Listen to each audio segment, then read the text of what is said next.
बचपन से हम सब ने एक ही बात सुनी है, भगवान शिव का न कोई आदि है न कोई अंत। वे न जन्म लेते हैं न मृत्यु को प्राप्त होते हैं। लेकिन क्या आपने कभी सोचा है, अगर शिव अजन्मे हैं तो फिर पुराणों में उनके जन्म की कथाएं क्यों मिलती हैं? कहीं ऐसा तो नहीं कि हम शिव को समझ ही नहीं पाए? आज हम इसी रहस्य से पर्दा उठाने वाले हैं। शिव अजन्मे या उत्पन्न?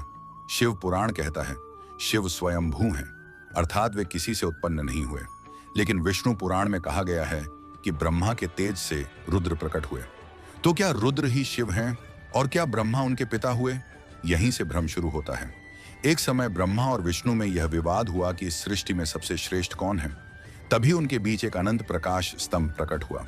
आवाज आई, जो इसका अंत खोज ले वही श्रेष्ठ होगा।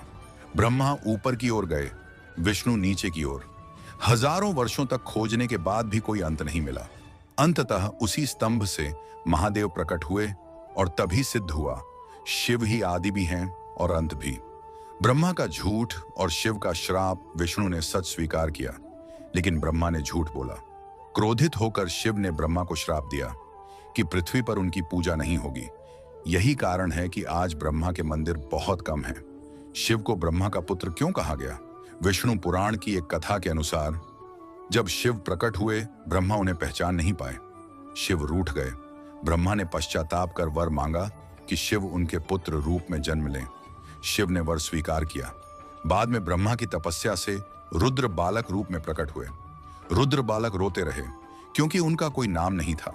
ब्रह्मा ने एक एक कर उन्हें 108 नाम दिए, रुद्र, सर्व, भव, उग्र, पशुपति, ईशान, महादेव। लेकिन यह शिव का केवल एक लीला रूप था। देवी भागवत पुराण कहता है शिव, विष्णु और ब्रह्मा तीनों की उत्पत्ति काल सदाशिव और पराशक्ति दुर्गा से हुई। यहाँ शिव निराकार हैं, सदाशिव परम आत्मा हैं और शंकर साकार रूप। जब कुछ भी नहीं था, न आकाश न पृथ्वी, तब केवल काल स्वरूप सदाशिव थे।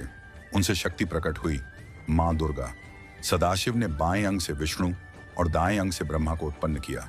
फिर कार्य बांटे गए। ऋषियों का अंतिम प्रश्न ऋषियों ने शिव से पूछा, आपके पिता कौन हैं? शिव बोले, ब्रह्मा।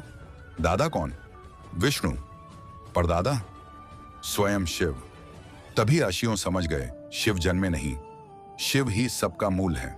निष्कर्ष, शिव जन्मे नहीं, वे प्रकट होते हैं। वे अंत नहीं, वे शून्य हैं। वे केवल देव नहीं, वे तत्व हैं।